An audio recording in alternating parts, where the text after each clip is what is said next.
Hornbrook's volunteer firefighters walked off the job on Wednesday after they say an issue with one of their own men was not resolved. NBC5's Roma Villavicencio just got back from Hornbrook. She joins us live with the very latest. Roma. Kyle, the assistant fire chief, said he and his crew won't be going back to work until their governing board listens to their concern. And right now he says that's the problem. Closing the door. It breaks my heart because the community is the one that's going to suffer. Hornbrook's volunteer assistant fire chief Lee Buckley says he and his crew of 6 had no choice but to walk out Wednesday. He says there's one man on the team who he and others simply don't trust. He's a threat to the department, to the safety. He's a threat to law enforcement.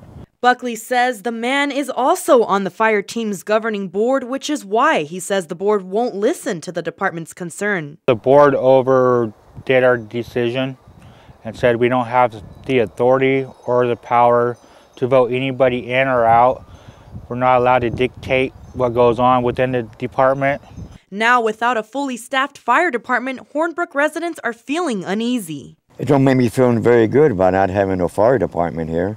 How long is it going to take before the next response comes? Buckley says should anything happen during this time, CAL FIRE and Hornbrook Volunteer Fire have always had a mutual aid agreement, so CAL FIRE will be the ones responding.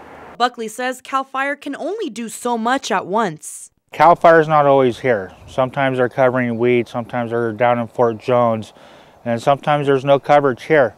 Buckley says the personnel issues have been a concern for 2 months. While pointing out that the whole team is not comfortable, he says that speaks volumes. I got to be able to trust the person I'm going inside of a burning structure with.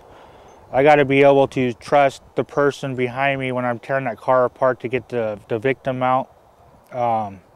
If you don't have that trust, you shouldn't be there. And until they can regain that trust, Buckley says he and his team won't be back. I'm not here for the board. I'm not here to have the title of being a hero. I'm not in it for conversation. I'm here for the people. We tried contacting the board today. They emailed us a response saying they have no comment about Buckley's allegations. Live in the studio, Roma Villavicencio, NBC5 News. Back to you, Kyle.